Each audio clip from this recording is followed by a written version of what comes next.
विश्व भौतिक चिकित्सा दिवस वर्ल्ड फिजियोथेरेपी डे प्रत्येक वर्ष 8 सितंबर को मनाया जाता है। इस दिन लोगों को शारीरिक तौर पर अच्छी तरह से रखने में महत्वपूर्ण भूमिका निभाता है। ये दिन फिजियोथेरेपिस्ट के बारे में जागरूकता पैदा करने का प्रयास करता है। इस दिन चिकित्सा क्षेत्र में उनके योगदान के लिए दुनिया भर के फिजियोथेरेपिस्ट को धन्यवाद किया जाता है।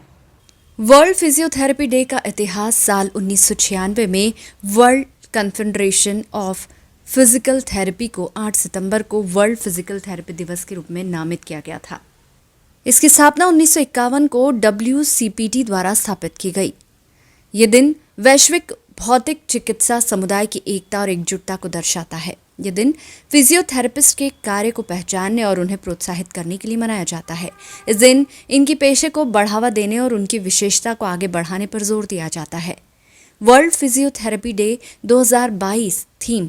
इस साल वर्ल्ड फिजियोथेरेपी डे की थीम ऑस्टियो आर्थराइटिस और इसमें भौतिक चिकित्सक फिजियोथेरेपिस्ट का रोल, उसका बचाव और उसका इलाज शामिल है तथा अगले वर्ष 2023 में रूमेटोलॉजिकल कंडीशन पर प्रकाश डाला जाएगा।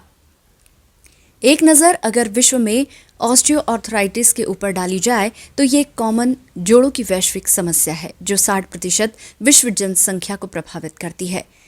एक सर्वे के अनुसार 291 तरह के कूल्हे और जोड़ों की समस्याओं में ऑस्टियो आर्थराइटिस को 11 स्थान हासिल है। इसका कारण अभी तक अज्ञात है। बाकी जो चीज़ें ऑस्टियो आर्थराइटिस को बढ़ाती है उनमें मोटापा, चोट और बुढ़ापा शामिल है तथा इन सभी में फर्स्ट लाइन ट्रीटमेंट कसरत है जो कि एक कुशल फिजियोथेरेपिस्ट के द्वारा आपको दी जाती है, जिससे दर्द में कमी और उसके बचाव में सहायता मिलती है तथा जोड़ों में मूवमेंट और मांसपेशियों में ताकत आती है। ये जानना बहुत ज़रूरी है कि घुटनों की समस्याओं का निदान किस प्रकार से किया जाए तथा बढ़ती उम्र के साथ होने वाली समस्याओं को किस प्रकार से रोका जाए। इसी थीम के साथ विश्व फिजियोथेरेपी संगठन द्वारा इस साल के लिए जोड़ों की समस्या ऑस्टियो आर्थराइटिस को थीम रखा गया है। विश्व भर के भौतिक चिकित्सक मानव जीवन में जोड़ों की समस्याओं के निदान के लिए कृत संकल्पित है तथा विश्व स्वास्थ्य में अपना अमूल्य योगदान सदैव से देता आ रहा है। इसी के साथ होने वाले विकार जो मनुष्य में विकलांगता को जन्म देते हैं, उनका निदान फिजियोथेरेपिस्ट के पास होता है, जो आपको सही सलाह, सर्जरी तथा सर्जरी के बाद की कसरत सही ढंग से कराते हैं। इसलिए फिजियोथेरेपिस्ट का पूरे विश्व में एक विशिष्ट स्थान है, जो आपके जीवन से जुड़ी समस्याओं और आपको एक्टिव रखने में तथा अंग संचालन अपना महत्वपूर्ण योगदान देते आ रहे हैं।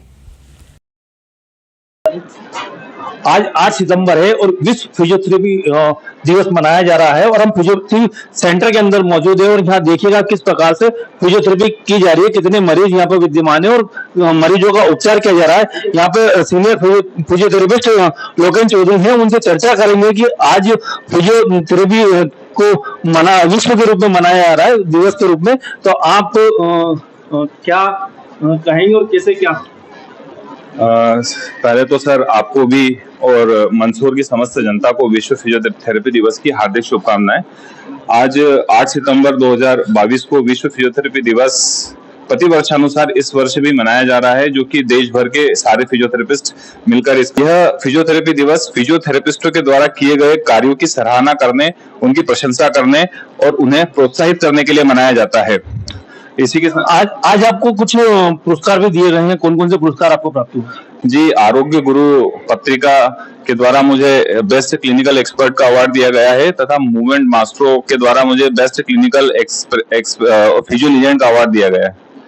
ये वो लोकेन चौधरी हैं जिन ये आज उनको जो 2 अवार्ड मिले हैं, उनके साथ साथ में इनको कई अवार्ड भी मिल चुके हैं और यहाँ इनने वर्ल्ड रिकॉर्ड भी कुछ कायम किए। आपको कौन कौन से वर्ल्ड रिकॉर्ड मिले? जी, सबसे अधिक कोरोना मरीजों की फिजियोथेरेपी करने का और एक साल में सबसे ज्यादा फिजियोथेरेपी पेशेंटों की करने का मेरे नाम पे वर्ल्ड रिकॉर्ड है, जो कि हमने 2021 में 1 लाख से अधिक मरीजों की इस गवर्नमेंट संस्थान में फिजियोथेरेपी की तथा 10,000 से अधिक कोरोना मरीजों को 2 साल के अंदर ठीक किया, उसका वर्ल्ड रिकॉर्ड करने का और एक साल में सबसे ज्यादा फिजियोथेरेपी पेशेंटों की करने का मेरे नाम पे वर्ल्ड रिकॉर्ड है, जो कि हमने 2021 में 1 लाख से अधिक मरीजों की इस गवर्नमेंट संस्थान में फिजियोथेरेपी की तथा 10,000 से अधिक कोरोना मरीजों को 2 साल के अंदर ठीक किया, उसका world record the Indian world record और हार्वर्ड वर्ल्ड रिकॉर्ड में दर्ज है। किस प्रकार से देखा है कि आपने यहाँ पर जो सीनियर फिजियोथेरेपिस्ट हैं लोकेश चौधरी, उनको वर्ल्ड रिकॉर्ड भी मिले हुए हैं और किस प्रकार से काम कर पा रहे हैं और आम जनता को किस प्रकार से उसका फायदा मिल पा रहा है। ये एको पेशेंट है, उनसे पूछना चाहते हैं कि आप कब से आ रहे हो और आपको क्या समस्या है। सर मुझे यहाँ आते हुए करीब 1 महीना हो गया है और करीब सर की वजह से आज मेरे को काफी रिलैक्स है, यानी कि मेरे को पाँव टिकाने में दिक्कत होती थी। ऑपरेशन के बाद से पाँव टिकाने में मेरे को काफी दिक्कत होती है, आज इनकी वजह से मैं पाँव करीब करीब टिका पा रहा हूँ। और ऐसे ही अगर इन्होंने मेरा सहयोग करते रहे तो मैं चलाने में बहुत जल्दी चलने में सुविधा हो जाएगी। देखिए किस प्रकार से, मैं कहना है कि मेरा ऑपरेशन हुआ था और ऑपरेशन होने के बाद में मैं पैर टिका नहीं पा रहा था और मैं चलने में मुझे बहुत दिक्कत हो रही थी और आज ये फिजियोथेरेपी की मेहनत से आज वो चल फिर पा रहे हैं और कर पा रहे हैं। ऐसे ही और हैं यहाँ पर, हम उनसे बात करेंगे। आपको क्या समस्या हुई। मेरे को एक्सीडेंट हो गया था। एक्सीडेंट के बाद में मेरा पैर मूवमेंट नहीं हो रहा था, तो यहाँ आने के बाद में मेरा पैर मूवमेंट होने लग गया है। वर्ल्ड फिजियोथेरेपी डे है और उसकी शुभकामनाएं आपको।